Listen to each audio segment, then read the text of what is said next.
The Serios, unwaveringly loyal to Escobar, carved a dark legacy with their notorious acts of brutality, marked by chilling killings and ruthless kidnappings.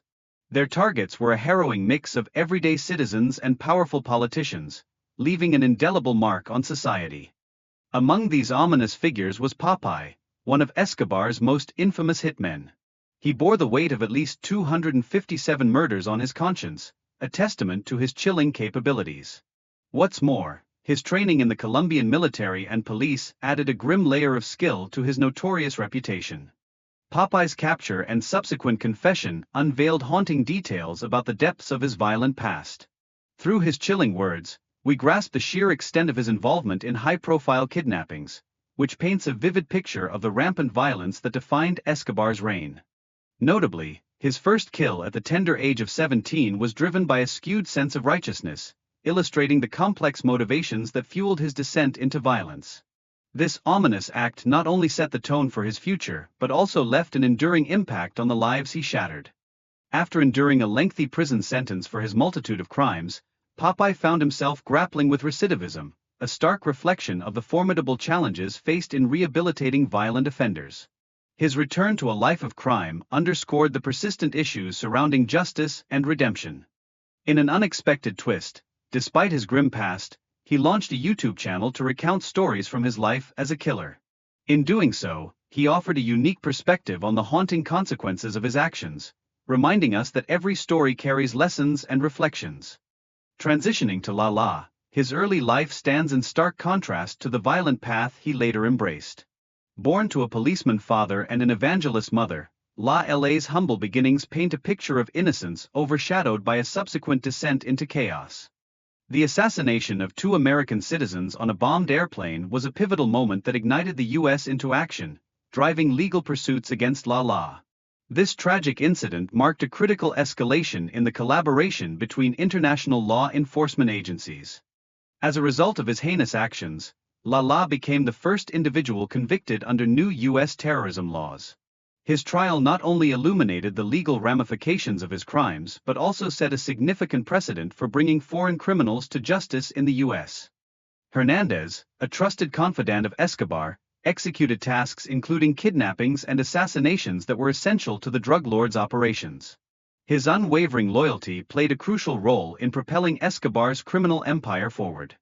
Among Hernandez's most infamous deeds was the catastrophic 1993 Bogotá shopping center bombing, which inflicted devastating casualties.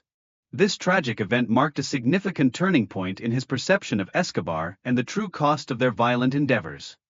In the aftermath of the bombing, Hernandez found himself grappling with guilt and fear for Escobar's mental state.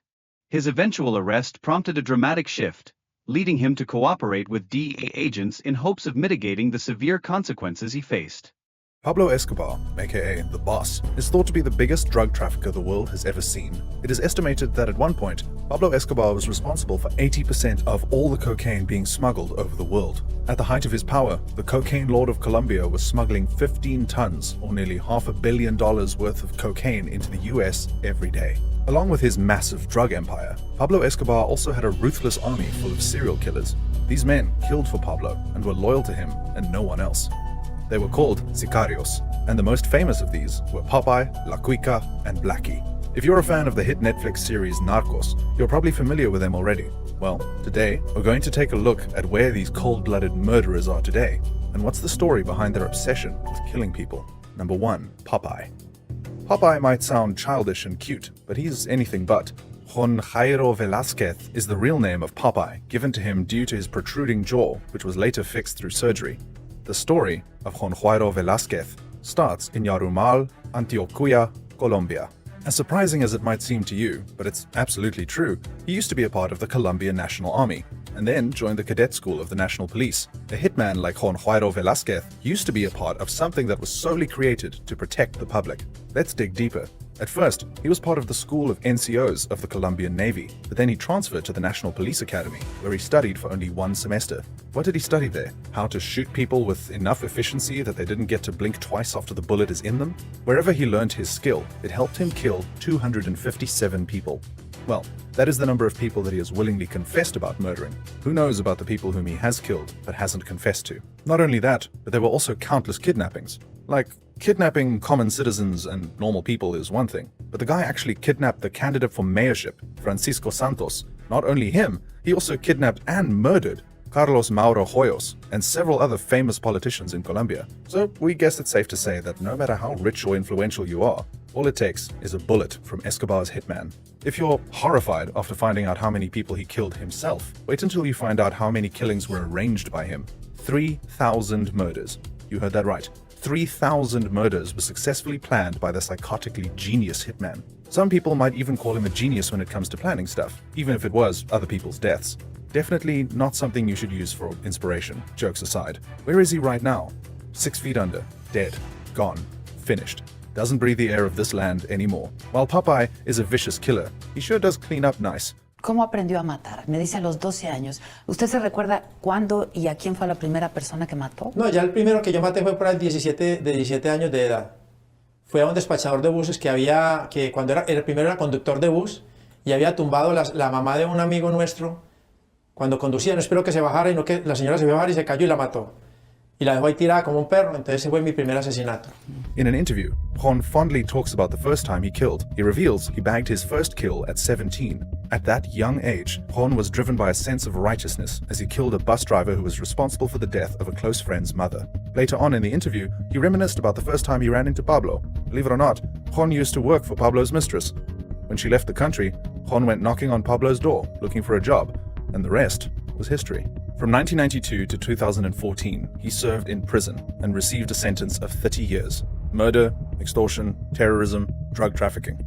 He got out in 2014, however, was sent back to prison after he was arrested for extortion once again. Old habits die hard, I guess. The guy was constantly in and out of prison until he finally died of stomach cancer. Interestingly, he also set up a YouTube channel during his time out where he told stories about his time as a vicious, stone-cold killer. According to him, there was an 80% chance that he was going to be killed by a former gang member. I guess even psychotic killers aren't safe from cancer. Moving on to the next hitman of the world's deadliest drug lord. Number 2, La Cuica. La Cuica, or Dandeni Muñoz Mosquera, is considered by many to be the most ruthless and violent out of all of Pablo's killers. Dandeni made his way into the Colombian drug war after being inducted into the Colombian army. However, he was soon discharged due to several minor theft charges. From here, he made his way into Pablo Escobar's cartel, the Medellin cartel. This is when he was given the nickname of La Cuica. La Cuica means fat girl and was given to Dandeni due to his resemblance with his aunt. La Cuica soon rose to the top of the cartel's ranks and became an expert at everything torture. Not only was he one of Pablo's most trusted hitmen, but was also responsible for helping Pablo's army of killers.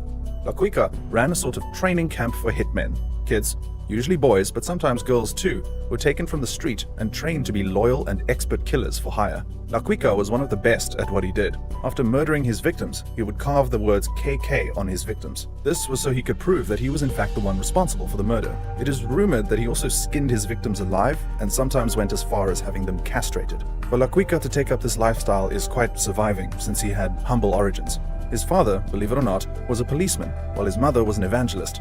He was also related to the church during his early life. The US was after him for quite some time. However, they couldn't do anything since they didn't have the jurisdiction. All this changed after the 1989 bombing of Flight Avianca. You see, Pablo Escobar liked to make a statement. If one person needed to be killed, he would have the entire bus or plane blown up. For the murder of an inside informant, La Cuica was hired to blow up an airplane. The hour-long flight was cut short as the plane blew up in mid-air, killing all 101 passengers on board. This plane had 2 American citizens on board, the death of whom gave the US a reason to come after La Cuica. The crime made La Cuica the first person to be convicted under the 1956 federal law, which criminalized bombing a civilian aircraft. He was also the first person to be tried under the 1986 terrorism statute, which allows the US justice system to put foreign criminals on trial in cases of American death. The US tied La Cuica to 220 murders and the Colombian government to more than 440 murders, although the Colombian government never really pressed formal charges. La Cuica was caught and underwent trial in 1994.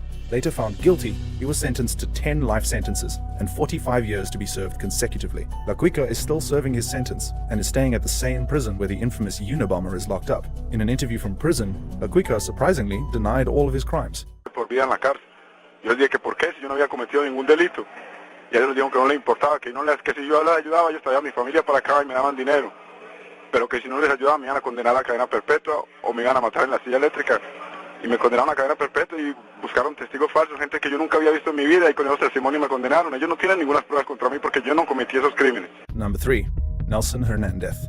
Nelson Hernandez also goes by the name Blackie and was born in Colombia. This nickname was given to him because of his African descent. Being a close associate and partner of Pablo, he was one of his most trusted associates. For the longest time, he even worked as a guard and a hitman for the ruthless drug lord. Nelson was widely known for being a bully, but Pablo trusted him enough to let him hang out with him and feel comfortable knowing that they are right where you need to be. Nelson was famous for assassinating and murdering people.